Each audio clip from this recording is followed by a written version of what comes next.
The Ozdust Ball in Wicked, the Yule Ball dance in Harry Potter and the Goblet of Fire, and the Raven dance at Nevermore are not only pivotal moments in those stories that changes the trajectory of the character's destiny or fate, but these dances are also iconic and memorable, much like the house feast socials I attended while in boarding school so many moons ago. In this video, we're going to briefly recap those dances and also compare and contrast them with each other and my first dance experience in boarding school. If that sounds fun and exciting to you, keep on watching.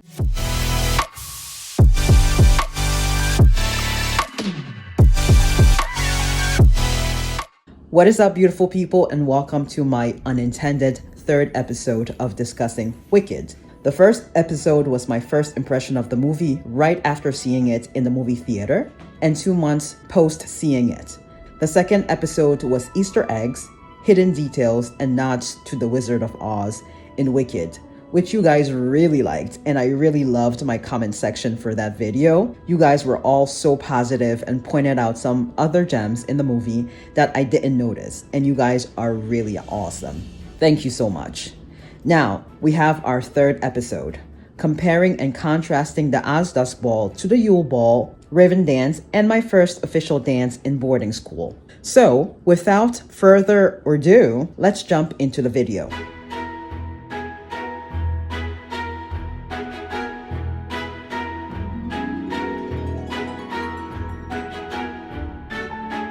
The Ozdust Ball.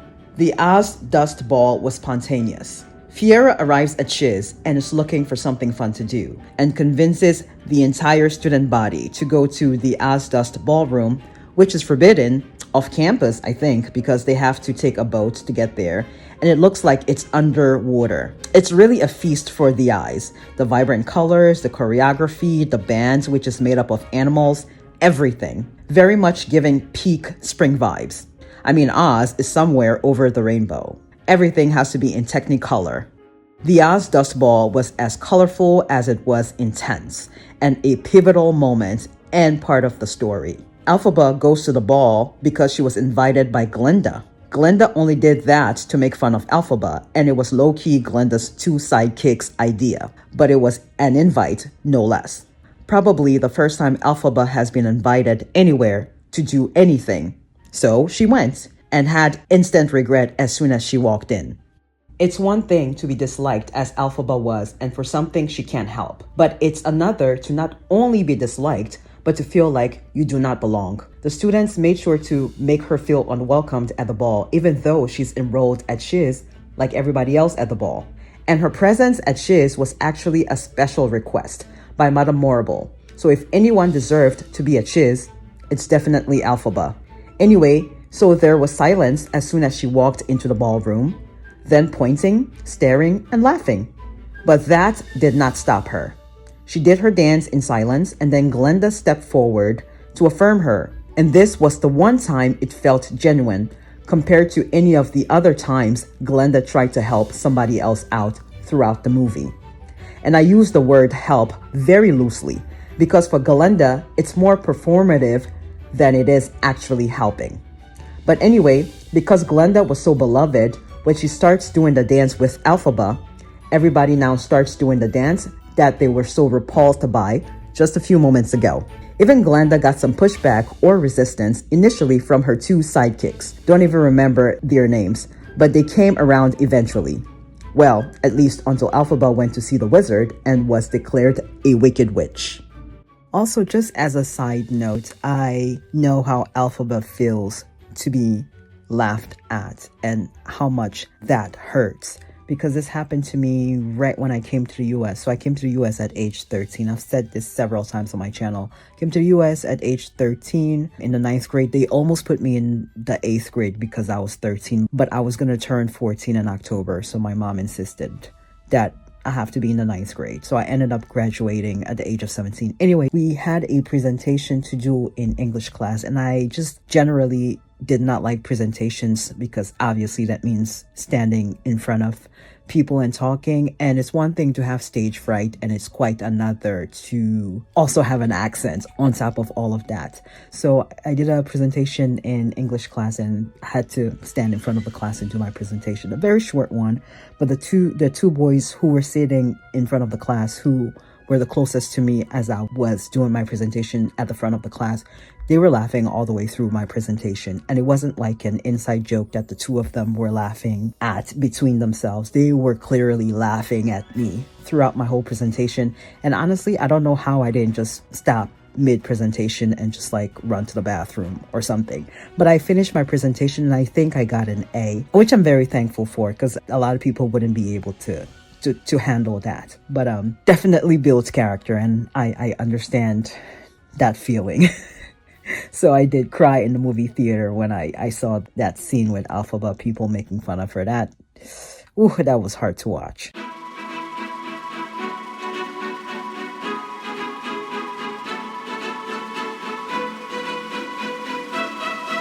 The Yule Ball dance in Harry Potter 4, or Harry Potter and the Goblet of Fire, the one with Robert Pattinson from Twilight, for those who may have forgotten, the one in which the evil Lord Voldemort, who almost killed Harry, comes back. Much like the Ozdust Ball, the Yule Ball is a pivotal point in the series because everything changes after this chapter or movie. Everything gets way darker, but it was also a pivotal point for both Hermione and Ron and their feelings for each other. Hermione goes to the ball with Viktor Krum, Quidditch seeker extraordinaire, whom all the girls and Ron are swooning over. And Ron doesn't like it, but he didn't ask her to go. Well, he did, but only as a last resort, because he couldn't find a date. Like, what is she, leftovers? And anyway, Viktor had already asked Hermione to go with him. I'm glad Hermione didn't sit around waiting for Ron to ask her. So this ball is the equivalent of a winter formal. It's in the Great Hall, which is decked out with boughs of holly. It looks like a proper winter wonderland. I've said it several times on this channel, but I'll gladly say it again. I am a Christmas and Halloween girly. Basically, the months of October through December are my favorites, and the Harry Potter movies in general give both vibes. But back to the Yule Ball. It starts off with prim and proper orchestral music and the 4 Tri-Wizard, or in this case, Quadra-Wizard contestants, and their dates open the floor with a waltz. And then it gets turned with rock band The Weird Sisters. One of the elves is crowd surfing at some point. Pretty much everyone is having a great time except for Harry, Ron, and their dates. And then Ron goes and ruins it for Hermione, which was unfortunate because I'm going to assume most of the girls at Hogwarts, and perhaps even Boba in Academy, thought Hermione scored the best date, which was evident in groups of girls following him wherever he went, even when he was working out. And Hermione did indeed score the best date, until she finds out that he doesn't talk much and likes to watch her study, which she finds annoying. It's a language barrier, I'm sure, not the fact that he's a jock. I hope you're enjoying the video so far, and if you are, please give it a thumbs up and subscribe and turn on your notification bell. This is where I introduce you to the sponsor of this video. Just kidding, this video is not sponsored. I would like to take this opportunity to show you my merch website. This will literally take 10 to 30 seconds. For those of you who love my Cameroon videos, specifically my Cameroonian slang videos, you will love these t-shirts and hoodies with Cameroonian phrases on them. I've got tees with my channel name on it. Oh, and look, it's merch inspired by Glinda's dresses. Still working on something inspired by Elphaba. You get 20% off with a $50 purchase and free shipping with a $100 purchase. I have discount codes for those. Once you browse for about 20 seconds, there will be a spin wheel pop up which will tell you what you've won, the 20% off or free shipping, but to claim the discount code, you have to sign up with your email for updates. Once you sign up, the code will appear. Pretty neat if I do say so myself. As for the designs, I made them through Canva. Once an order is placed on the website, a third party handles the printing, shipping, and fulfillment. All I have to do on my end is maintain the website, keep making designs, and answer emails. Now back to our regular scheduled program.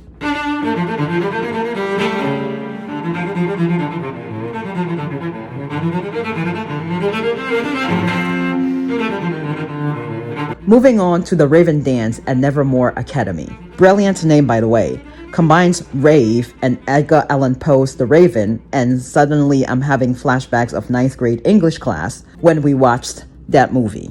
The entire series is serving goth vibes, perfect for October. Plus, the shots of fall foliage throughout the series is a dead giveaway, and it's my vibe. My birthday is in October. Wednesday is a weirdo by all accounts, or according to society, and even by outcast standards. She doesn't like color, had a pet scorpion growing up, likes morbid things, and doesn't like people. I personally don't see any of that as weird anymore. Color doesn't suit everybody. She loves danger. We are all going to die someday, so we might as well embrace morbid things. And sometimes people can be annoying. And this is coming from someone who loves going to new places just to meet new people to talk with. But I will admit that no man is an island. She's a loner and does very well on her own, but she still needs the help of the normie barista, Tyler, to escape the school and town, which she never manages to do because the thing with Rowan. Wednesday's also brilliant. The weirdos always tend to be the smart ones. She plays the cello, she's great at fencing, reads and speaks Italian and German, she's a writer. What can't she do? Oh, and her comebacks? I devote an hour a day to my novel. Perhaps if you did the same, your blog might be coherent. And just to be clear, this monster wasn't a bear or some other wild animal? I've hibernated with grizzlies. I know the difference. They slap.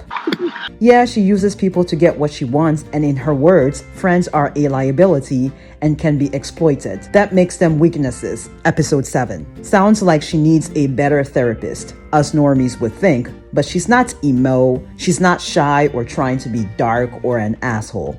That's just who she is. She's a raven and undead or something. That's why she looks pale. Her mom's name is Morticia, for heaven's sake. She likes her solitude, okay. The Raven Dance, the one that Wednesday attends. Wednesday did not intend on going. Shocker. She has better things to do, like look for the monster that killed Rowan. But then Xavier nearly caught her red-handed snooping in his shed, and she had to lie.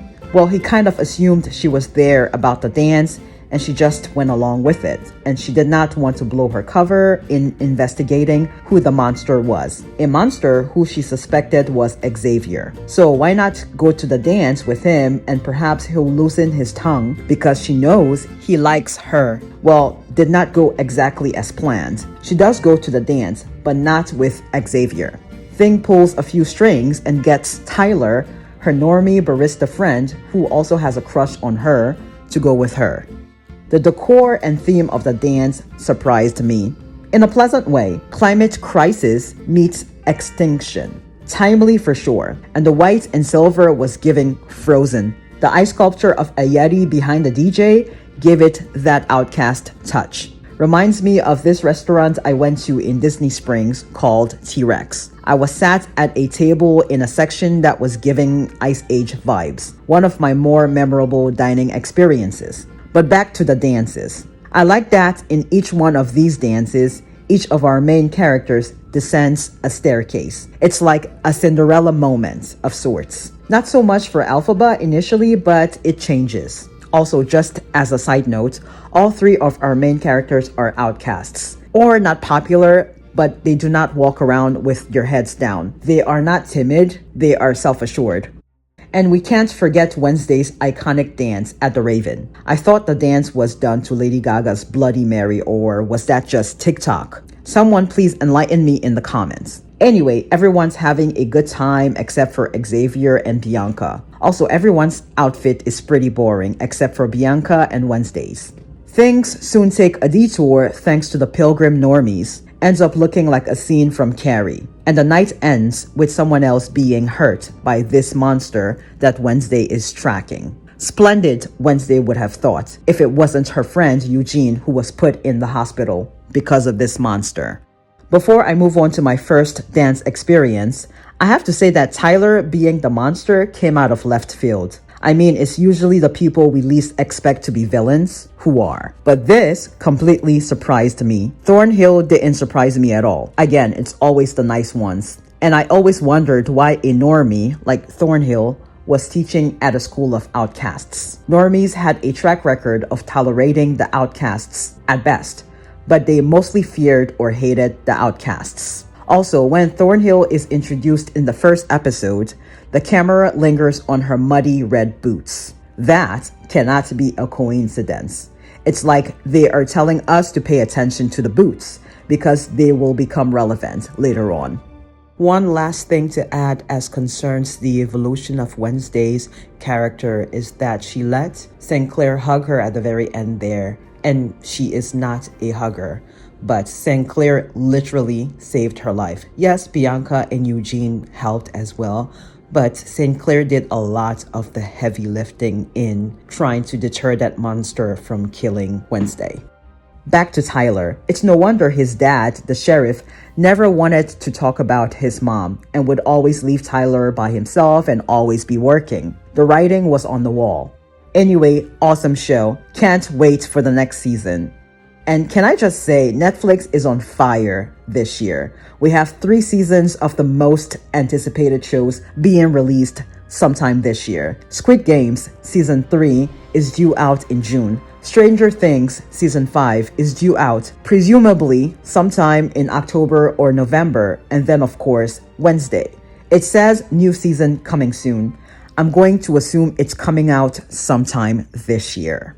Now, let's talk about my experience at my first dance. I had to be 11 or 12. The year was 98 or 99, so no cell phones yet. And even if there were cell phones, I highly doubt we would be able to have them on campus. As I mentioned, this was an all-girls Catholic boarding school. I attended this school for 3 years before I came to the US at age 13. This school had strict rules and a schedule. Everything we did on campus was time blocked, including naps. And much like Hogwarts, we had 4 houses: Immaculata, Rosary, Bernadette, and Fatima houses. And each house had its color. Immaculata's was blue. I was in Immaculata. Rosary's was green. Bernadette was yellow. And Fatima was red. All the Hogwarts colors, or the color palette of Joaquin Phoenix's Joker. I can't make this stuff up. I'll see if I can find some pictures from then. But back to this dance. It was at the all-boys Catholic school on the other side of town. Our brother school, if you will. Now, the whole event was called House Feast, and the dance was just a part of the event. The dance was simply called Socials. I had briefly alluded to the aftermath of this dance in this old video from 6 years ago when I discussed getting a letter on Valentine's Day, thinking it was from one of the boys I danced with at Socials. Just in case you're wondering, it was normal, a privilege even, to go to boarding school. I didn't get sent away to boarding school because I was a bad kid or anything. It was a choice. In any case, my second year attending this school, we had this event where we got to go over to the all-boys boarding school across town. Now, the purpose for this visit was for the interaction so that we don't completely forget how to behave around the opposite sex. Now, some of us came away from this event with a bruised ego after not one guy asked us to dance, while some others not only practically had guys lined up to dance with them, but also received love letters from some of these guys afterwards. Do check out the video, it will provide more context. So this event was split into 2 because we all could not go over to the brother school at once. It would have been too many students with raging hormones and not enough chaperones. So 2 houses went 1 month, and the other month, the other 2 houses would go. We did not get to wear fancy outfits for this event and dance. We wore our school uniforms, which was unfair because the boys, if I remember correctly, got to wear regular clothes, not uniforms. This meant, for us girls, personality and or looks was our best bet to get asked to dance because our uniforms were not exactly flattering, as they should, because they are school uniforms. They do not need to be flattering, at least not in a way that is going to cause distraction. Don't worry, I will have a separate video about uniforms and on-campus attire. because this video is already running long. But yeah, our uniforms were not short and cute, and if you know, you know. This event promptly began with Mass, with both schools being Catholic and all. After Mass, the boys were going to entertain us with what we called staging. It was basically a talent show, but no prizes to be won, except maybe cool points and clout. I guess rehearsed performances was the best way to describe this entertainment. But while the auditorium was getting set up for these performances, we had to wait outside, which meant mingling. I remember this being painful, standing in groups, awkwardly giggling and chatting about nothing with each other, waiting for the boys to approach. There were some groups of girls that the boys made a beeline for. It wasn't my group.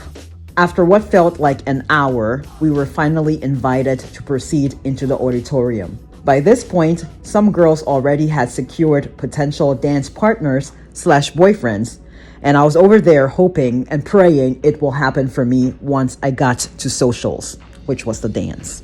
But back to staging. I remember the first performance being 5 boys dancing to NSYNC. One of them went to my church, and I remember having the biggest crush on him, but he was way out of my league, as were a lot of my crushes. One or both of this guy's parents, the one I had a crush on, were doctors and or diplomats. My mom was a journalist and my dad a teacher, so yeah, he wasn't checking for me. He was probably checking for the girls who were of the same ilk, i.e. doctor, diplomat, or dentist parents. The classism was very real. This, by the way, was why I wanted to be a doctor when I grew up, until I realized that I couldn't handle the sight of broken bones. And the MCATs practice. The MCATs is the test that you take to get into medical school. The MCATs, just the practice test alone, kicked my ass. Anyway, the staging or talent show was great. Not a single dull moment in those nearly 2 hours, and then we were off to lunch. Man, I was so hungry, but because there were boys around, I couldn't wolf down my food the way I wanted to. I had to behave so that I could get a dance partner or two. It was rice and stew, in case you're wondering what we had for lunch. Maybe basic for you, but for me, at that time, rice and stew was like Christmas Day. Then the big moment we've been waiting for finally arrives. Socials. It flopped so hard for me the first time. No one asked me to dance. Like, no one. It was miserable. In hindsight, I realized I looked uninterested, like I didn't want to be there. How, you may ask? I remember at one point during the socials putting my head down on the chair in front of me as if to nap, with loud music playing around me. Like, just insane. That was not very encouraging for a potential dance partner to approach me, and they never did. I remember returning to campus, feeling hollow and feeling envious of the girls who recounted not being able to sit for longer than a minute because they kept getting asked to dance by boys. What kind of spell had they cast on these boys, I wondered. Well, I found out next year. The next year, instead of waiting to be approached, I just got on the dance floor with a few other girls, and sooner or later, the boys approached. I realized it was much likely for the boys to ask for a dance while I was on the dance floor versus when I was seated. Being on the dance floor was a green light for them to approach. It was less intimidating. So yeah, it was a much better time the second year around. And because I had so many dance partners, I was sure I would get a letter from one of them once I got back to campus. I never did, as I mentioned in this video from 6 years ago. Again, I will link the video below. And then I come to the US and there's prom. Good times. I went to my junior and senior prom without a date, but I had the best time. It was fun to get dressed up and get my hair and nails done. And that's all I have for you guys. I really hope you enjoyed this one. This was definitely one of the more fun videos I have done in a while. Coming up, I will be comparing and contrasting school attires or uniforms for all 3 schools and my boarding school. I'll do a day in the life in boarding school and compare that to Shiz, Nevermore Academy, and Hogwarts. and I'll give you a tour of the campus as well and compare that to Shiz's campus as well as Hogwarts and Nevermore. Should be fun. Please subscribe and hit that notification bell if you don't want to miss those videos. Drop a green apple emoji in the comments if you made it this far, and bye for now. Meets Extinction. Stranger Things Season 5 is due out presumably. This rule had strict rules this cool. Back to this, I gotta pause.